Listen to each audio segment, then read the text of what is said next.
ต้อนรับเข้าสู่รายการใจดีมีชัยรายการที่เราจะท้าเหล่าอินฟลูเอนเซอร์ทั้งหลายมาทำภารกิจสุดมันในเอพิโซดที่ 4 นี้เรายังคงอยู่กับคอนเทนต์ครีเอเตอร์สายเกษตรชื่อดังเกษตรกรสาวรุ่นใหม่หัวใจออร์แกนิกเจนนิเฟอร์น้องเจนทำฟาร์มสวัสดีค่ะเจนนะคะจากช่องน้องเจนทำฟาร์ม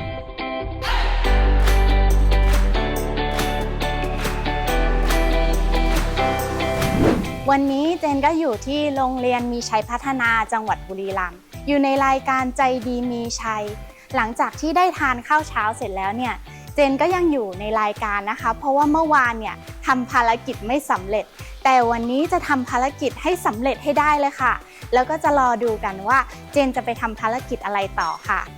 สวัสดีค่ะพี่เจนสวัสดีค่ะอันนี้จะเป็นภารกิจของพี่เจนนะคะโอ้อะไรคะเนี่ยพี่เจนเปิดดูได้เลยค่ะเดี๋ยวเปิดดูนะดูสิภารกิจค้นคว้าจานเด็ดค่ะพี่บอกนะให้ทำอะไรอ่ะพี่เจนยังไม่รู้ใช่ไหมคะยังไม่รู้เลยค่ะงั้นตามหนูมาทางนี้ได้เลยค่ะโอเคเลยค่ะ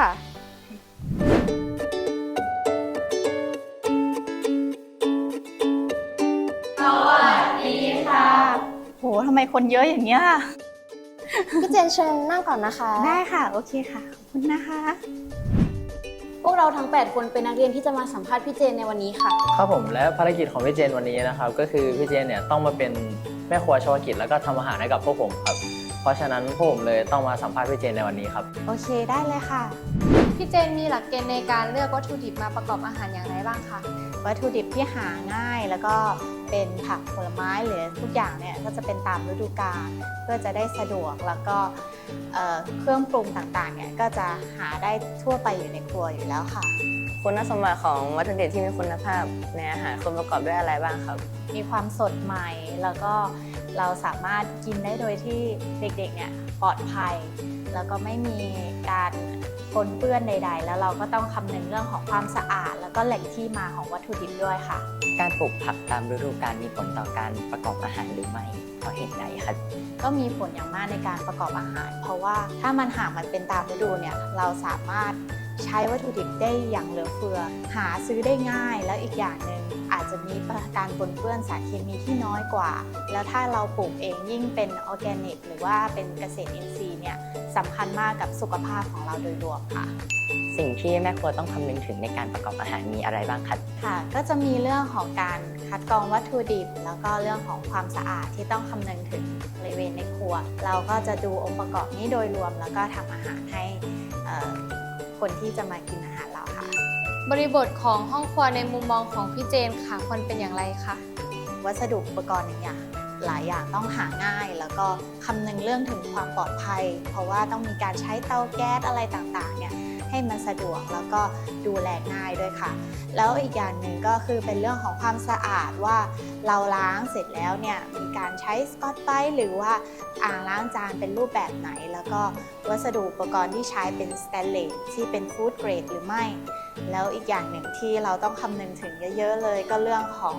ฟู้ดไฮจีนว่าการใช้เขียงเป็นรูปแบบไหนแล้วได้ใช้ปะปนกับสิ่งอย่างอื่นหรือเปล่าเพื่อให้เกิดการปนเปื้อนให้ได้น้อยมากที่สุดค่ะ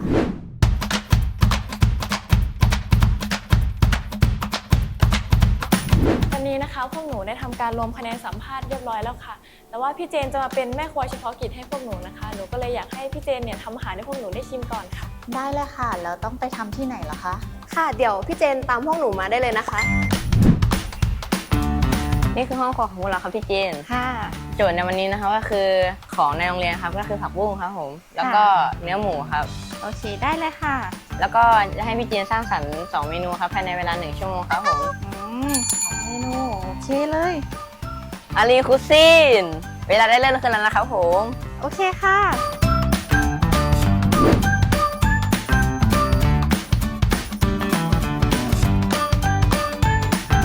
มีผักบุ้งที่เก็บมาเมื่อวานแล้วก็หมูสันคอหรือว่าสันนอกน่าจะสันนอกนะคะแล้วก็มีหมูสับด้วยเดี๋ยวมาเริ่มกันเลยค่ะเมนูที่คิดไว้ในใจก็ต้องเป็นแกงจืดผักบุ้งแล้วกันหมูเนี่ยก็น่าจะมาทำหมูคั่วพริกเกลือค่ะ ทำน้อยๆก็พอเนาะ เอาแค่ชิมค่ะ ดูจากการหั่นผักก็น่าจะทำอาหารเก่ง หนูคิดว่าพี่เจนทำสำเร็จแน่นอนค่ะ เพราะว่าดูจากแต่ละขั้นตอนของพี่เจนแล้วนะคะ รู้เลยค่ะว่าแบบใส่ใจมากเดี๋ยวเราต้องมาดูขั้นตอนต่อไปค่ะว่าพี่เจนจะทำอะไรกันต่อ ไม่มีเมันเด็ดผักชีเนาะไม่เป็นไร โอเค ทำไมพี่เจนถึงใช้กระเทียมเยอะจังเลยคะ เดี๋ยวเป็นเซอร์ไพรส์นี่ เซอร์ไพรส์พี่เจนรู้ไหมคะว่าผักอีตู่คืออะไรคะ ไม่รู้ค่ะ อีตู่ก็อีตู่สิคะ นี่จะทำหมูผัดพริกเกลือด้วย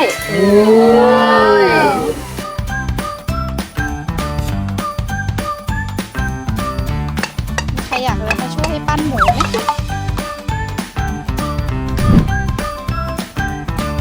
พี่เจนคิดว่าอาหารวันนี้หน้าตาจะออกมาเป็นยังไงครับ สวยงามเหมือนคนทำค่ะ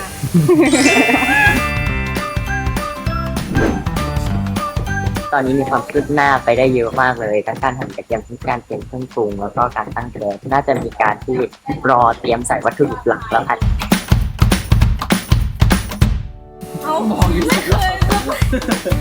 พี่เจนบอก10 รอบแล้ว น่าจะอร่อยค่ะ เพราะว่าแบบดูจากเครื่องปรุงวัตถุดิบอะไรเลยนะคะน่าจะทานได้อยู่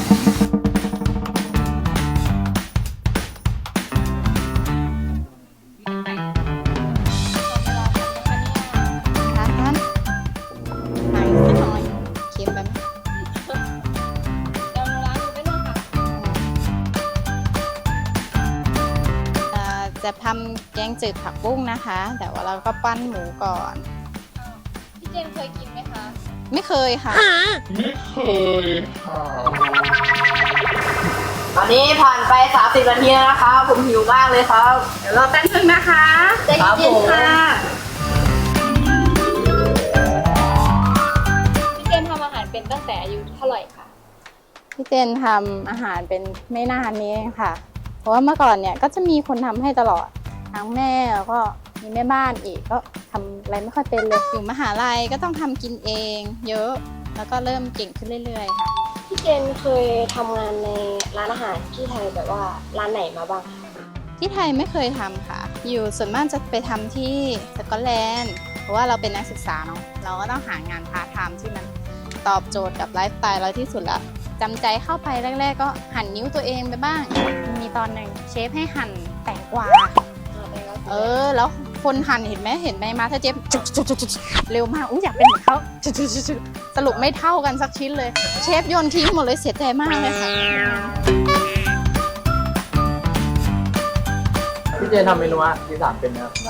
เป็นค่ะพี่จริงพี่ชอบมากกว่าแบบทำแจ่วทำอะไรอย่างเงี้ยแต่ว่าทำไอเนี้ยยังทำไม่เซียนอะไรนะ แกงเห็ดรู้สึกว่าแกงเห็ดเนี้ยมันต้องมีเทคนิคนิดนึง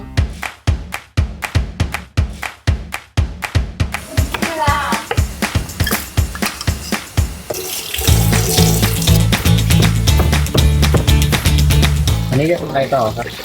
หมูกระเทียมค่ะ หมูกระเทียม แต่เวลาหมักน้อยมากเลย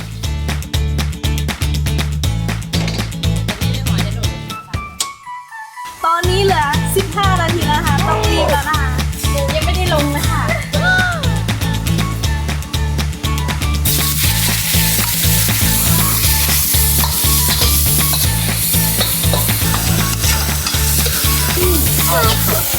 แล้วหนึ่งไปเข้าไปนะ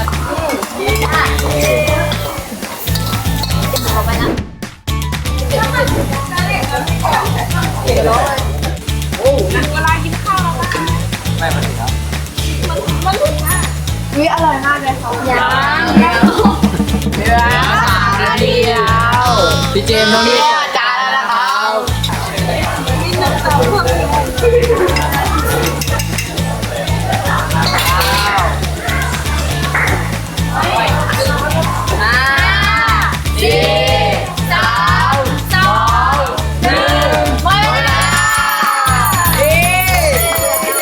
วางมือครับเชฟวางมือครับ ร้อนค่ะ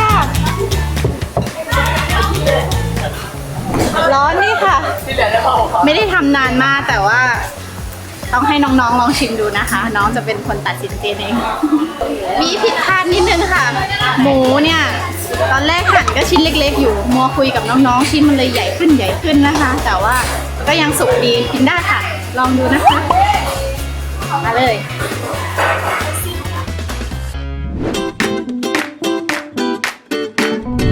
เมนูเด็ดจานที่หนึ่งนะจะเป็นหมูผัดพริกเกลือนะคะ เริ่มต้นด้วยการเอาหมูมาสไลด์หั่นก่อนแล้วก็หมักไว้สักพักหนึ่งโดยรวมแล้วพี่เจนก็ใส่กระเทียมแล้วก็ใส่เกลือใส่น้ำตาลใส่เล็กน้อยแล้วก็ใส่พริกเพื่อเพิ่มความ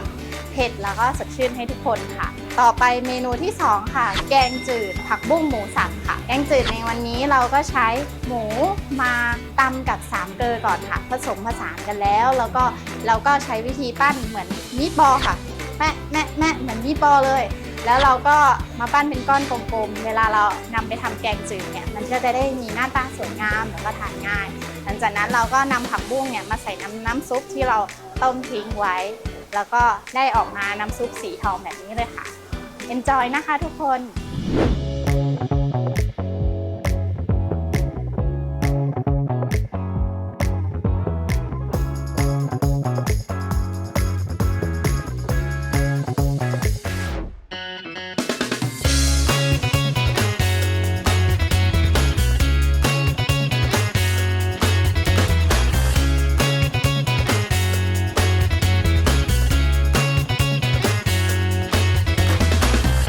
ตัวเมนูอาหารของพี่เจนทั้ง2เมนูนะครับเอาเป็นเมนูแรกก่อนแล้วกันนะครับผมคิดว่าเมนูแรกหมูผัดพริกเกลือใช่ไหมครับ ค่ะ ส่วนตัวผมคิดว่า แอมเหนียวนิดนึงค่ะ แล้วก็ หมูชิ้นใหญ่ไปนิดค่ะ ก็เลยทำให้ หมูอาจจะติดคอได้ครับนั่นแหละ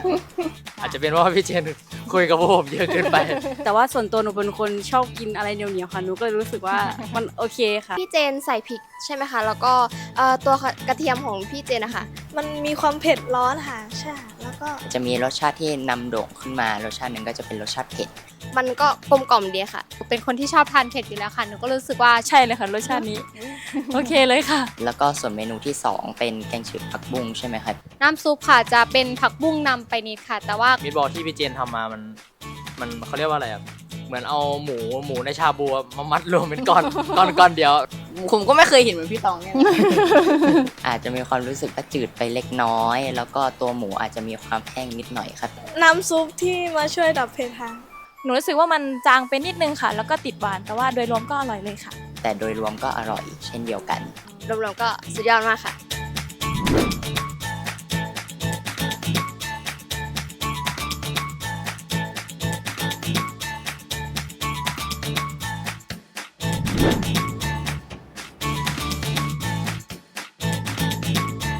ครับผมหลังจากที่พวกเราได้รวบรวมคะแนนกันเสร็จเรียบร้อยแล้วนะครับ ผลปรากฏว่า ตอนที่เรายังไม่ได้ชิมอาหารเจนใช่ไหมก็คือพี่นับดูนะพี่เจนได้ประมาณ90%แต่ว่าพอเราได้ชิมอาหารพี่เจนปุ๊บพี่เจนก็ได้ ภารกิจของพี่เจนในครั้งนี้ครับถือว่า3เล่ หลังจากที่เจนได้ทำทั้ง2ภารกิจเสร็จสิ้น ก็มีความสงสัยว่าจริงๆแล้วการศึกษาในยุคปัจจุบันควรจะเป็นแบบไหนจึงเหมาะสม เจนเลยถือโอกาสแลกเปลี่ยนความคิดกับน้องๆอย่างจริงจังค่ะ ยินดีต้อนรับทุกคนเข้าสู่วงคุยในวันนี้นะคะ หลังจากที่เราได้ทำภารกิจกันมาแล้ว ก็ในวงนี้จะเป็นการคุยลึกขึ้นค่ะถึงเรื่องการศึกษาการเรียนรู้ในแบบที่เราชอบ เราคิดว่าใช่และเราต้องการ ทั้งจากที่เป็นประสบการณ์ของน้องๆในโรงเรียนมีชัยพัฒนา จากพี่เจนที่มีประสบการณ์ในการเรียนทั้งในท้องถิ่นแล้วก็จากต่างประเทศ สิ่งที่เราต้องการให้การศึกษาเป็นไปมันควรจะเป็นยังไงโรงเรียนนี้ก่อตั้งมาตั้งแต่เมื่อไรแล้วก็ด้วยภายใต้ปรัชญาอะไรค่ะ ก็ในส่วนของโรงเรียนมีชัยพัฒนา มีผู้ก่อตั้งเป็นผอ.มีชัยวีระวิทยานะครับในส่วนของอุดมการณ์ความคิดของท่านที่ท่านได้สร้างโรงเรียนนี้ขึ้นมาเพื่อที่อยากที่จะพัฒนาสังคม ให้ทุกคนมีความรู้มีความสามารถแล้วก็อยากที่จะให้โรงเรียนนี้เป็นแหล่งที่รวบรวมเกี่ยวกับคนในหลากหลายรูปแบบทั้งคนที่อาจจะมีโอกาสน้อยแล้วก็อยากที่จะให้เขาได้รับโอกาสให้มากขึ้นอะไรแบบนี้ด้วยความที่ผอ.มีชัยทำงานด้านนี้มานานตลอดทั้งชีวิตแล้วเนาะครับถ้านับตั้งแต่อดีตยันปัจจุบันแล้วก็ในส่วนของการศึกษาโรงเรียนนี้ก็จะมียึดตามหลักสูตรแกนกลางของสถานศึกษาแล้วก็มีเพิ่มเป็นทักษะชีวิตเข้ามาในโรงเรียนครับ อยากจะขอถามน้องๆค่ะการมีชีวิตอยู่ในโรงเรียนมีชัยพัฒนาเนี่ยมีส่วนไหนที่เราได้เอาตัวเองเข้าไปมีส่วนร่วมมีประสบการณ์ตรงแล้วเราคิดว่านี่มันเยี่ยมมากมันดีงามกับชีวิตของเราในอนาคตข้างหน้า ก็สำหรับหนูนะคะก็คือหนูเพิ่งเข้ามามีชัยเมื่อปีที่แล้วค่ะได้ลองใช้ชีวิตในหลายๆแง่ในหลายมุมค่ะเพราะว่าถ้าสมมติอย่างเป็นที่เมื่อก่อนหนูก็ไปโรงเรียนแล้วก็กลับใช่ไหมคะแต่พอมาอยู่ที่นี่หนูก็ได้อยู่ที่โรงเรียนมีการทำเกษตรเพราะว่าพอพวกหนูสอนให้รู้ว่าการเรียนนะคะความรู้ไม่ได้อยู่แค่ในห้องเรียนค่ะเพราะว่าด้านนอกทุกอย่างก็เป็นความรู้หมดเลยค่ะอย่างเช่นโรงเรียนเราใช่ไหมคะมีเกษตรที่ใช้คติว่าน้ำน้อยแรงน้อยพื้นที่น้อยค่ะก็คือถ้าสมมติพวกหนูจะไปทำเกษตรใช่ไหมคะถึงมีพื้นที่นิดเดียวพวกหนูก็สามารถหารายได้ได้ค่ะที่ผมมองว่าผมเรียนรู้เยอะที่สุดก็คือเรื่องประสบการณ์ชีวิตครับรู้สึกว่าคุ้มสุดตั้งแต่ผมเกิดมาแล้วครับหมายความว่าผมได้ลองใช้ชีวิตเองครับมันจะมีช่วงฝึกงานครับโรงเรียนเราจะให้นักเรียนทุกคนฝึกงานช่วงปิดเทอมอันนี้คือเขาจะได้รับการคัดเลือกไปฝึกครับฝึกงานตั้งแต่มัธยมเลยเหรอคะใช่ครับจะสามารถฝึกได้ตั้งแต่ม.1 ยันม.6 เลยครับผมก็ได้ลองไปฝึกงานที่อีเกียนั่นเป็นครั้งแรกที่ผมเปิดโลกมากครับได้ไปแบบใช้ชีวิตในกรุงเทพไม่มีพ่อแม่มาคอยคุมว่าเราต้องทำอย่างนี้ตื่นกี่โมงอะไรนี้เราต้องฟิกตัวเราเองหมดเลยครับโรงเรียนของเรามีอะไรที่ช่วยส่งเสริมให้เราสามารถเป็นคนที่รู้จักพัฒนาตัวเองรู้จักการสร้างประโยชน์ให้กับชุมชนได้รู้คุณค่าของตัวเองมันมีอะไรบ้างในโรงเรียนที่มันทำให้เกิดสิ่งเหล่านี้คะหนูคิดว่าปัจจัยที่ทำให้เราได้พัฒนาตัวเองตั้งแต่ที่อยู่โรงเรียนนี้มาก็คือการที่ไม่มีผู้ปกครองมาดูแลค่ะแล้วก็การที่คุณครูปลูกฝังเรามาตั้งแต่ที่เราเพิ่งเข้ามาค่ะก็อีกอย่างนะคะโรงเรียนหนูสอนเรื่องความเสมอภาคค่ะเหมือนผู้ชายผู้หญิงเท่ากันใช่ไหมคะยกตัวอย่างเช่นการปั้นโอ่งค่ะถ้าสมมติข้างนอกเขาอาจจะคิดว่าผู้ชายปั้นได้อย่างเดียวใช่ไหมคะเพราะว่ามันก็เป็นงานที่หนักพอสมควรค่ะแต่ว่าโรงเรียนหนูก็ให้ทั้งผู้หญิงผู้ชายปั้นค่ะทีนี้พอเราปั้นใช่ไหมคะถามว่าพัฒนาในชุมชนยังไงบางทีค่ะโอ่งที่เราปั้นแล้วก็เอาไปแจกจ่ายให้กับคนในชุมชนค่ะดีมากเลยค่ะเพราะว่าส่วนตัวพี่เจนเองเข้าไปเรียนคณะวิศวะก็ได้เห็นความเสมอภาคค่อนข้างเยอะว่าผู้หญิงกับผู้ชายเนี่ยทำได้เหมือนกันเลยใช่ค่ะแข็งเพอแข็งแรงกว่าด้วยซ้ำจริงๆแล้วโรงเรียนควรจะเป็นสถานที่ที่เอื้ออำนวยให้เด็กได้แก้ปัญหาในชีวิตของตัวเองเนาะใช่ค่ะเพราะว่าการที่เราแก้ปัญหาเนี่ยบางคนอาจจะมองว่ามันเป็นเรื่องที่ไม่ดีแต่โรงเรียนนี้เหมือนสื่อให้เห็นว่ามันเป็น challenge อย่างหนึ่งมันเป็นความท้าทายที่เราต้องก้าวผ่านข้ามไปแล้วก็ทุกอย่างที่จะไปสู่หนทางประสบความสำเร็จได้มันต้องผ่านทุกอย่างที่กล่าวมาเลยค่ะอยากจะชวนให้พวกเราทุกคนแชร์ริ่งคนละหนึ่งไอเดียสำหรับเราเนี่ยการศึกษาที่ดีนอกเหนือจากการสนับสนุนให้เราได้แก้ปัญหาจริงในชีวิตแล้วเนี่ยต้องมีอะไรอีกในส่วนตัวของผมนั้นถ้าในคำนิยามโดยความคิดของผมว่าโรงเรียนที่ดีเป็นยังไงในความคิดของผมก็มีอยู่ว่าอยากที่จะให้มีการเอื้อต่อจิตใจของเด็กแบบนี้ครับยกตัวอย่างเช่นการเรียนการสอนในด้านหลักสูตรอยากให้มีความแบบอาจจะมีความบันเทิงหรือความสนุกในรายวิชาอาจจะมีแบบลดความตึงเครียดลงมาบ้างแล้วก็สอนทั้งทักษะชีวิตเข้าไปในหลักสูตรหลายๆหลักสูตรของสถานศึกษาบ้างแบบนี้ครับส่วนตัวของหนูก็เป็นเกี่ยวกับที่โรงเรียนมีชัยพัฒนาได้ทำอยู่แล้วค่ะก็คือได้ทำสอนให้นักเรียนค่ะทำธุรกิจค่ะซึ่งในส่วนตัวของหนูค่ะตั้งแต่หนูมาเรียนที่นี่ทางโรงเรียนค่ะก็สนับสนุนให้พวกเราค่ะได้ทำธุรกิจสำหรับนักเรียนคนไหนที่ได้ทำธุรกิจค่ะก็คือ 30% ค่ะจะมอบให้กับชุมชนค่ะ